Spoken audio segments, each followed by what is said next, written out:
చూడండి, ఇది మృత్యులోకం కదా. ఇక్కడ ప్రతి క్షణం మరణ భయం ఉంటుంది. మరి స్వర్గలోకం అంటే ఆత్మకు సుఖానుభూతి కలిగే స్థానం. ఒక వ్యక్తి ఎంతటి కోటీశ్వరుడైనా కావచ్చు, విమానంలో తిరుగుతూ ఉండవచ్చు. అతనికి సొంత చార్టర్డ్ విమానం ఉండవచ్చు. అతని దగ్గర ప్లాటినం కారు ఉండవచ్చు. వేల కోట్ల సంపద ఉండవచ్చు. కొన్ని దేశాలకు అధ్యక్షుడిగా కూడా ఉండవచ్చు. కానీ ఎక్కడ భయం ఉంటుందో అక్కడ నిజమైన సుఖం ఉంటుందా? ముఖ్యంగా మరణ భయం ఉన్నప్పుడు అతనికి స్వర్గానుభూతి కలుగుతుందా? లేదు. మరి స్వర్గంలో ఆత్మకు ఎంతకాలం ఆయుష్షు ఉంటుంది? శాస్త్రాల ప్రకారం స్వర్గలోకం భూలోకానికి పైన ఉంటుంది. మరణించిన తర్వాత ఏ ఆత్మ స్వర్గలోకానికి వెళ్తుంది?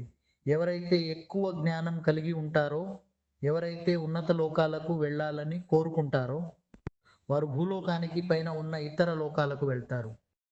మొదట భూలోకం, ఆ తర్వాత స్వర్గలోకం. స్వర్గలోకంలో 3 తత్వాలతో కూడిన శరీరం ఉంటుంది. కానీ ఇక్కడ 5 తత్వాలతో కూడిన శరీరంలో స్వర్గం ఎక్కడ లభిస్తుంది? అక్కడ మరణం లేదు కాబట్టి భయం కూడా ఉండదు.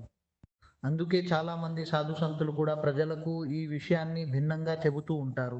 ఈ భూమిపైనే స్వర్గం ఉంది, ఇక్కడే నరకం ఉంది అని. కానీ నిజంగా స్వర్గం ఉంటే అక్కడ ఆత్మకు ఎంతకాలం ఆయుష్ ఉంటుంది? లక్షల సంవత్సరాలు ఉంటుంది. అవును, ఒక కల్పం వరకు కూడా ఉంటుంది. మరి స్వర్గలోకం ఎప్పుడు అంతమవుతుంది?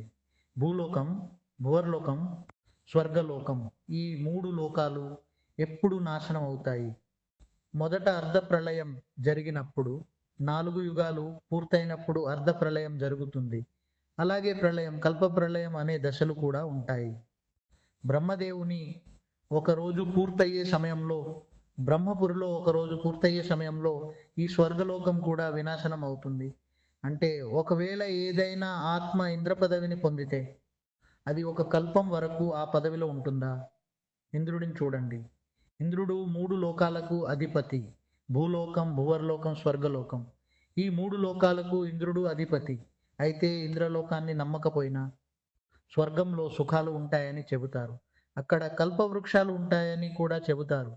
సరే, ఇంద్రుడి గురించి పక్కన పెట్టి ఒక సాధారణ ఆత్మ గురించి మాట్లాడుకుందాం. ఒకవేళ ఏదైనా ఆత్మ ఇక్కడి నుంచి స్వర్గానికి వెళ్తే అది ఒక కల్పం వరకు స్వర్గంలో ఉంటుందా? అలా అందరికీ గ్యారంటీ లేదు. ఆత్మలో ఎంత శక్తి నిండి ఉంటుందో అంతకాలం మాత్రమే అది స్వర్గలోకంలో ఉంటుంది. అక్కడ కూడా ఆత్మ అనే భోగాలను అనుభవిస్తుంది. దేవతలు భోగాలను అనుభవించే వారే కదా. ఇక్కడి నుంచి ఆత్మ ఎంత శక్తిని నింపుకుని వెళ్తుందో అంతకాలం అక్కడ ఉంటుంది. ఒకవేళ అక్కడ ఎక్కువ కాలం ఉండకుండా తపస్సు చేసుకుంటే స్వర్గలోకం నుంచి ఇంకా పైకి వెళ్ళడానికి 4వ లోకానికి ఒక మార్గం ఉంటుంది. కాబట్టి చాలా ఆత్మలకు ఒక విషయం తెలుసు. నేను స్వర్గలోకంలో కూడా ఎక్కువ కాలం ఉండకూడదు. లేకపోతే మళ్ళీ కిందకు పడిపోవాల్సి వస్తుంది. స్వర్గలోకానికి గరిష్టంగా బ్రహ్మదేవుని ఒకరోజు ఆయుష్షు మాత్రమే ఉంటుంది. కాబట్టి అక్కడి నుంచి ఆత్మ 4వ లోకానికి వెళ్ళిపోతుంది. స్వర్గలోకం నుంచి మహర్లోకం, ఆ తర్వాత దానికంటే పైన జనలోకం, తపోలోకం, ఆపై బ్రహ్మపురికి వెళ్తుంది. ఆ తర్వాత బ్రహ్మపురిని దాటి విష్ణుపురి, వైకుంఠానికి వెళ్తుంది. దానికంటే పైన శివపురి ఉంటుంది, అది అమరలోకం. పరమధామానికి వెళ్తే అది అమరలోకమే కదా.